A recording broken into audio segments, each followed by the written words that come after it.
सफल होने के लिए लगन और मेहनत ही जीत की कुंजी है। अर्जुन एक बड़ा ही तेज बालक था।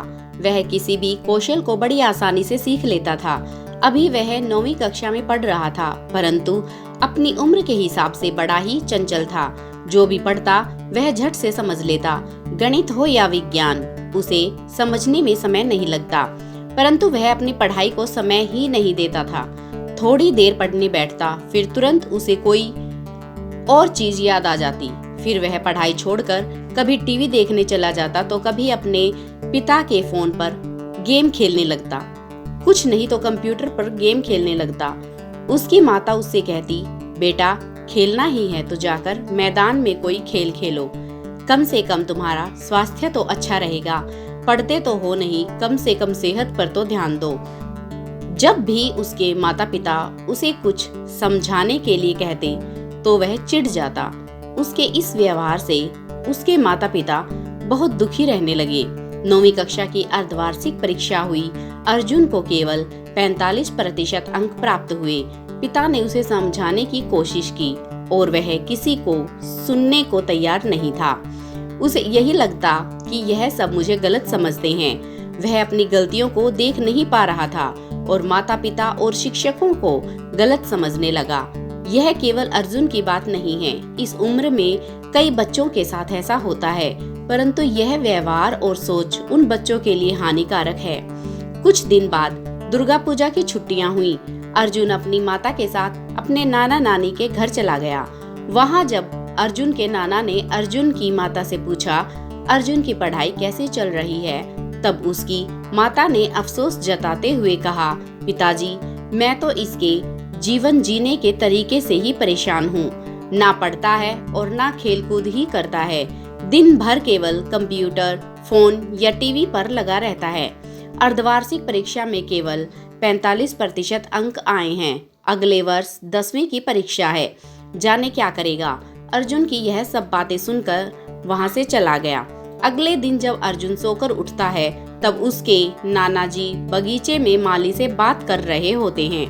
वे माली को बता रहे होते हैं कि किस पौधे को किधर लगाना है, क्या करना है। अर्जुन नाना जी सुंदर बागवानी से बहुत प्रभावित था।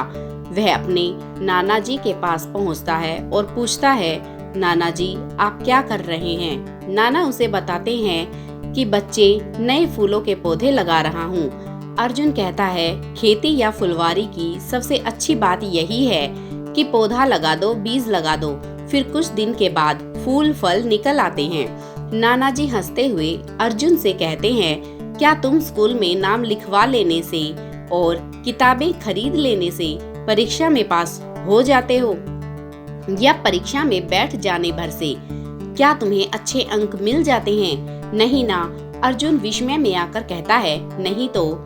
नाना जी हंसते हुए कहते हैं, बेटा बिल्कुल इसी तरीके से इतनी आसानी से फल फूल नहीं आते। जैसे तुम रोज पढ़ते हो, हर पाठ को पढ़कर उसे याद करते हो, उसके प्रश्न उत्तर लिखते हो, गणित के प्रश्नों को बार बार बनाते हो, तब जाकर परीक्षा में अच्छे अंक आते हैं। नाना जी आगे कहते हैं, बिल्कुल उसी प्रकार बागवानी हो या खेती हो, इसमें भी केवल बीज या पौधे को लगा देने से फल फूल नहीं आते। प्रतिदिन पानी देना पड़ता है, धूप छांव से बचाना पड़ता है, खरपतवार, घास इत्यादि उखाड़ने होते हैं, कीटों से इनकी रक्षा करनी होती है। बिल्कुल वैसे जैसे तुम्हारे माता पिता हर समस्या पर तुम्हारी रक्षा करते हैं, तुम्हें बीमार होने से बचाते हैं, गलत रास्ते पर चलने से रोकते हैं। पौधे जब पूर्ण रूप से विकसित हो जाते हैं तब सही समय पर फसल काटना होता है, फसल को सुरक्षित जगह पर रखना होता है, वरना किसी भी क्षण ढिलाई करने से फसल बर्बाद हो सकती है। तुम 45% नंबर लाकर एक कक्षा से दूसरी कक्षा में जा सकते हो, परंतु खेती या बागवानी में ऐसा नहीं है। यदि 45% मेहनत करोगे तो फल फूल नहीं आएंगे। यदि तुम भी अपने जीवन में 90% वाली मेहनत करोगे तो केवल पास नहीं होगे, अपितु जीवन फल सा मीठा और फूलों सा सुंदर हो जाएगा। नाना जी की बात अर्जुन को समझ आ चुकी थी। अपनी माता के पास जाकर अर्जुन ने कहा, माता मैंने अपना जो समय नष्ट किया है उसके लिए मैं आपसे क्षमा मांगता हूँ। अब मैं आपकी बातों की अवहेलना नहीं करूँगा। मैं समय से प्रतिदिन पढ़ाई करूँगा एवं अच्छे अंकों से उत्तीर्ण होऊंगा। जब 9वीं कक्षा का परीक्षा फल आया तो अर्जुन 92% अंकों से उत्तीर्ण हुआ। कहानी की सीख, हमें अपने लक्ष्य के प्रति प्रतिदिन मेहनत करनी चाहिए।